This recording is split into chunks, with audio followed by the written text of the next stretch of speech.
Hello, welcome to People in Perspective. I'm Nathan Perez, and my guest for this edition is Jorge Neri, Nevada State Field Director. Welcome to the show, George. Thank you, Nathan. So let's start off by you telling us, who is Jorge Neri? So I grew up here in Chicago. Mm-hmm. I grew up on the south side of Chicago, yes. And then a little bit in LaGrange. Went to your rival school, Lyons Township, where I graduated from, but hope you don't hold it against me. I started organizing when I was 18. 18? Yeah, and I started working in nonprofits and community organizations, and that's how I kind of get involved in politics. So was that young for organizing? Yeah, that was really, really young. I took it while I was in college. I kind of needed a job while I was going to school, and I started working at a nonprofit on the south side, and really just got involved in it, and more involved, and have traveled the country, really. Yeah. So how did you get interested in this organizing? So at first I didn't know what it was. It wasn't very popular, before the president had made it, really popular with community organizing, but I started again as at a nonprofit on the south side teaching ESL classes, and then I saw the need for the community, and started getting involved and starting to learn more about organizing, and that kind of was the hook. So, since you were a kid, what has been your dream to do, like as in work? So, as a young kid, I wanted to be a fireman. That didn't really pan out. But I always had an interest for politics. It's kind of weird. Okay. So, what do you do in this organizing? So recently, I was the Nevada State Field Director. Yes. So I managed a team of 140 in state for the president's re-election campaign. We pretty much knocked on doors. We made a bunch of phone calls. We recruited volunteers and plugged them into something called the neighborhood team model, where it's neighbors talking to neighbors about local issues and about the election. Good. So what is the best part about your job? I think that, through the job, not just on the political side, but more on the community organizing and the labor organizing that I did, was really helping people. Really just being involved in different communities. I've got to travel to almost every state in the country, working with grassroots folks. Nice.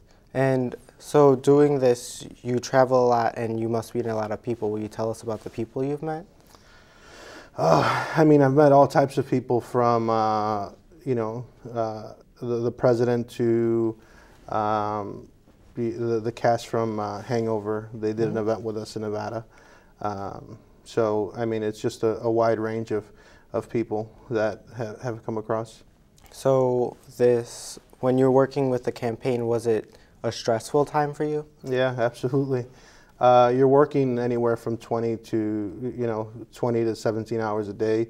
The last 2 months of the campaign, you're just grinding and trying to figure out the best strategy and the best way to turn out voters. So were you under a lot of stress? Yeah.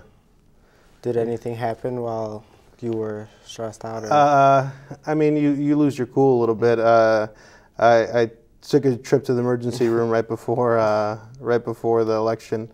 4 days actually before the election, but everything's all right now, and I was able to come out and finish up work, and we finished strong.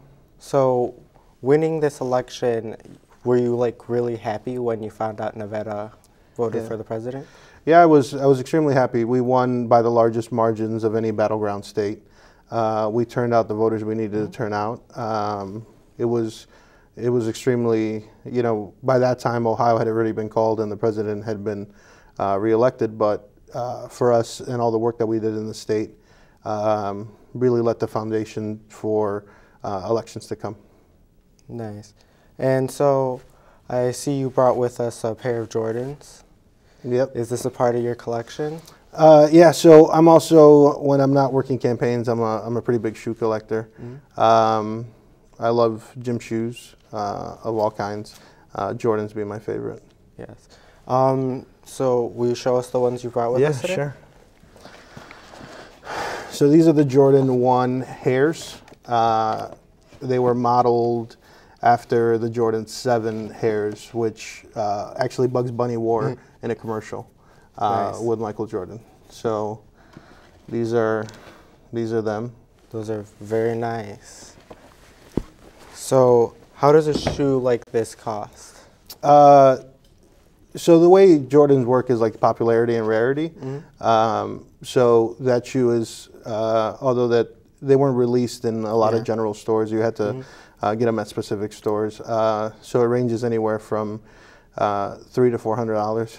Oh, get this away from me. I might break it. I'm afraid I might. So that must be great. How was the investment for these shoes? It just started off with one pair of shoes, and it just my entire second bedroom in my apartment became a closet for shoes. A closet. And where did you get this idea for collecting shoes? It's just a culture that I grew up around.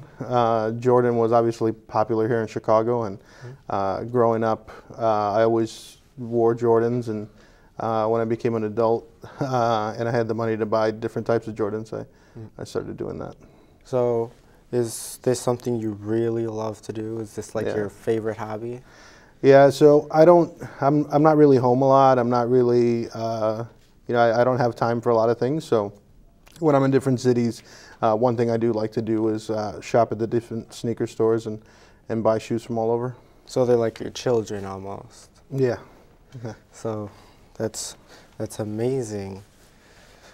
Well, thank you for joining us, joining me on People in Perspective on this edition. Thank you for joining us, George.